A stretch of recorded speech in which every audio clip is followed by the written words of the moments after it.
Bienvenue à Vibray, nous sommes au Quai des Arts qui accueille aujourd'hui l'exposition d'André Chambrier que je vous présente presque plus parce qu'on s'était déjà vu. André, bonjour. Bonjour. Vous allez bien? Très bien. Vous êtes là en partie grâce à vous, Claudette Proux, bonjour. Bonjour. Vous êtes adjointe à la culture, c'est bien ça? Exactement. Je suis pas trompée? Non, vous n'êtes pas du tout trompé. Donc effectivement, c'est moi qui suis chargée de la programmation de cette salle, spectacle et exposition. Et j'ai le plaisir d'accueillir Monsieur Chambrier. Vous l'avez choisi tout particulièrement? Oui, parce que j'aime beaucoup ce qu'il fait. Et c'est un moment que je voulais qu'il vienne chez moi. Voilà. Vous l'avez découvert dans un autre festival? J'ai découvert au hasard aussi lorsqu'il fait ses propres expositions et surtout tout le travail qu'il fait sur Saint-Michel. Hein. Donc voilà, c'est là que je l'ai découvert et je lui ai demandé de venir jusque chez nous. L'exposition, elle est là depuis combien de temps déjà? Donc elle va faire 3 semaines. 3 semaines. Elle est présente jusqu'à quand? Elle va être présente jusqu'à ce soir. Et puis, mais les sculptures peuvent rester après. Si Monsieur Chambrier veut nous les laisser, elles resteront encore un petit peu au Quai des Arts. Vous allez laisser un petit peu, André? Oui, je les laisse jusqu'à... pour l'instant, j'en ai pas besoin, donc il n'y a pas de problème. C'est comme voudra Madame Proux. Vous pouvez quand même venir voir les sculptures, l'exposition en vrai. Oui. On fait un petit tour? Oui. Allez, je vous précède. Alors il faut descendre, puisque vous m'expliquiez, André, avant qu'ici c'était, ça s'appelle le Quai des Arts, c'était vraiment un quai en fait. C'était un quai, c'était la gare de Vibray, hein, c'était l'ancienne ligne de Courtalin. D'accord, là c'est vraiment le quai pour le coup. Alors on commence avec cette première sculpture que vous avez appelée l'arbre de la fontaine. L'arbre de la fontaine, parce qu'il y a le corbeau et le renard, il y a le lièvre et la tortue, il y avait le bœuf et la grenouille, mais la grenouille, il y a quelqu'un qui me l'a acheté, donc elle est partie, la pauvre grenouille. Elle a trouvé preneur? Voilà. C'est quelle matière cet arbre? C'est de la terre cuite.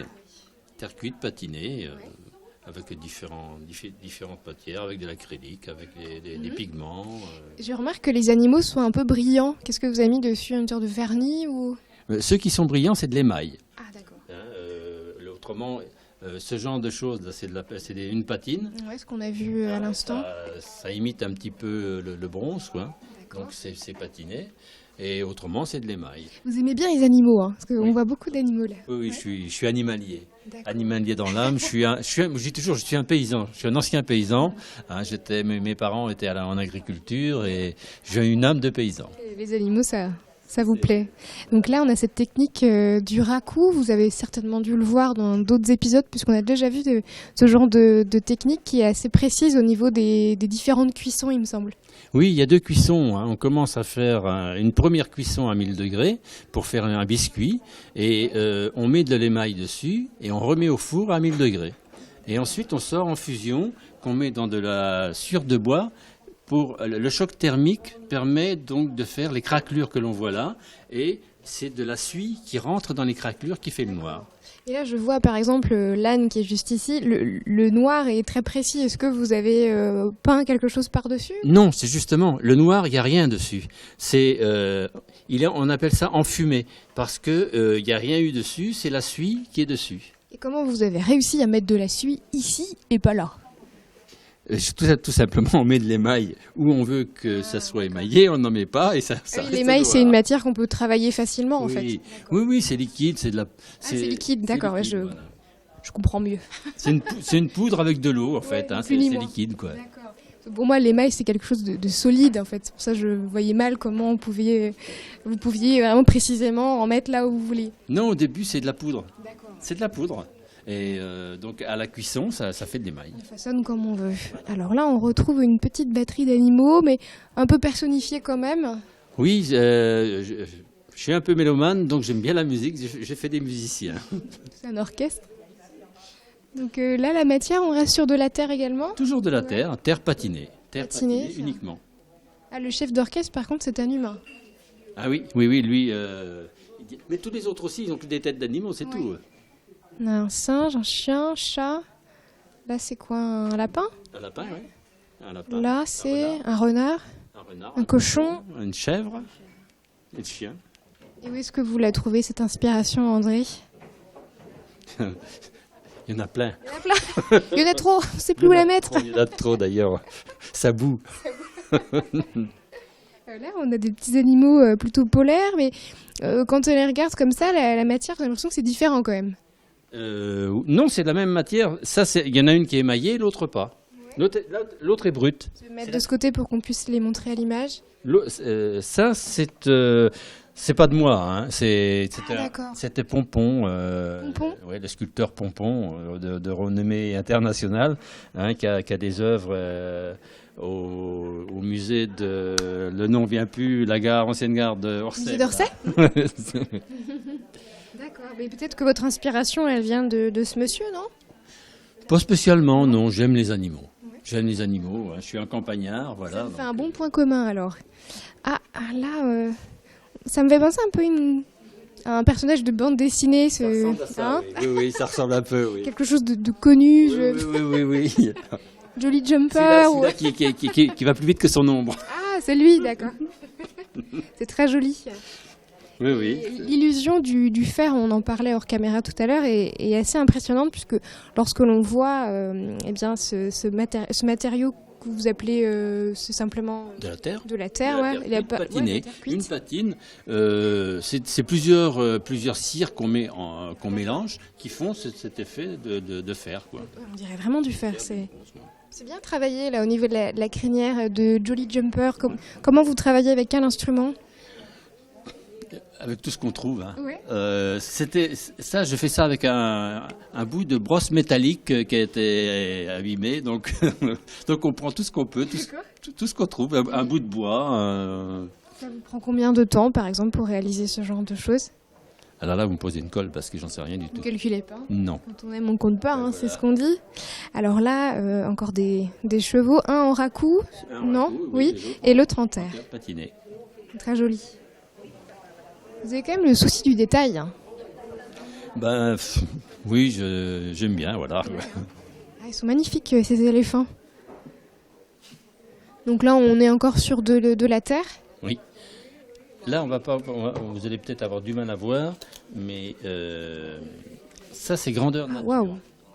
C'est grandeur nature. C'est de la sculpture également. C'est du ciment. C'est où, ça? À Saint-Michel. Saint-Michel de Chaveigne, à l'entrée de Saint-Michel de Chaveigne. Et je vais vous montrer tout à l'heure ce qu'on va faire à côté de ce cheval. Alors j'ai fait un chien, C'est vous qui avez fait tout ça? Oui. Un âne, un paon. Waouh. Combien de temps vous mettez pour faire ça? Ça c'est long. C'est très long, hein. Oui, là il y a du travail. Hein. Superbe. Pour faire comme l'âne, là j'étais 3 ou 4 mois. Je ne suis pas toujours, mais c'est assez long à faire. Impressionnant, hein. Toujours des animaux. Toujours. Là, on continue avec un chien, un cavalier. Toujours en pierre avec une patine. Avec une patine, vous voyez, une patine différente. Il y en a une qui est plus claire que l'autre. On arrive à jouer avec la matière, quoi.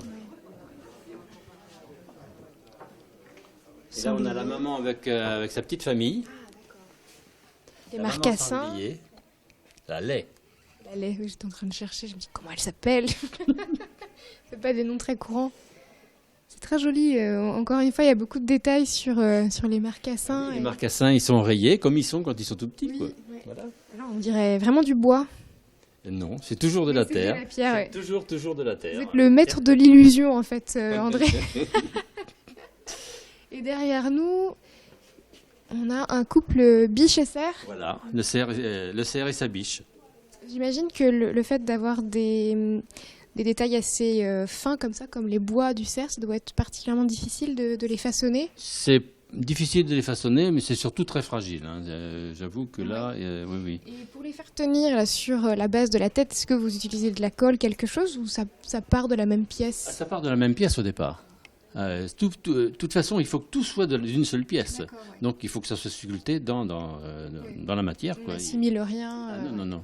Mais si, on peut, mais il faut que ça soit collé, quoi. Collé, c'est la. Incrusté même. Voilà. D'accord. Alors, dites-nous. Des oiseaux émaillés. Oui. C'est quoi comme oiseau? Ça, je suis en train de chercher. Vous connaissez pas ça? Un colibri, non? Non. Une bécasse. Ah oui. Non, riez pas. C'est parce que j'ai beaucoup d'autodérision.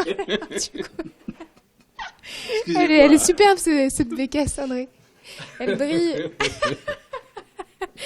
D'accord. Vous aimez vraiment tous les animaux, y compris les bécasses. J'adore.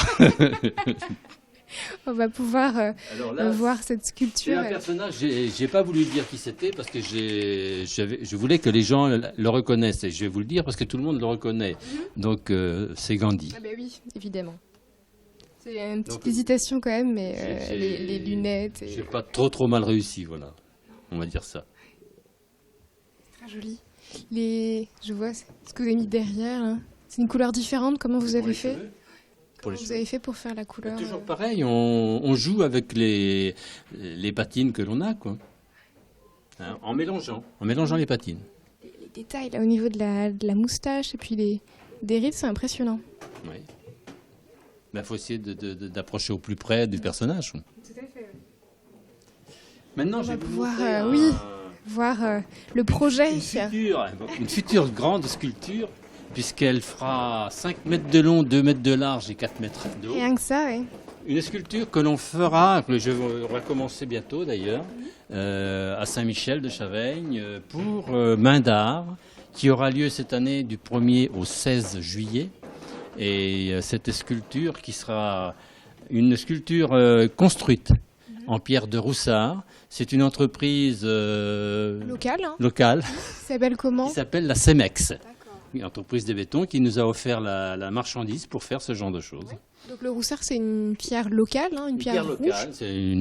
C'était une pierre avec quoi on faisait le fer, puisque c'était la carrière de la fonderie d'Antoigné à Chapée à Saint-James. Ouais. Et donc la pierre vient de là-bas. Et on va commencer ça d'ailleurs cette semaine, là, à commencer à faire la dalle. Et ensuite, on érigera donc cette statue en compagnie des gens qui voudront bien venir nous aider.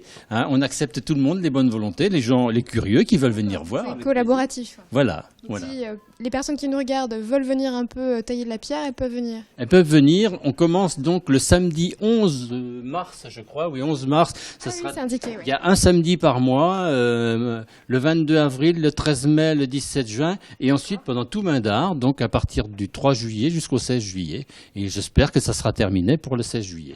J'espère aussi. Donc ce sera la représentation du dragon qu'on vient de voir en version gigantesque, comme ce qu'on a vu sur l'album tout à l'heure. Et pourquoi gigantesque? Parce qu'on va faire un symposium international de sculpture monumentale. On fera venir des artistes en résidence qui feront...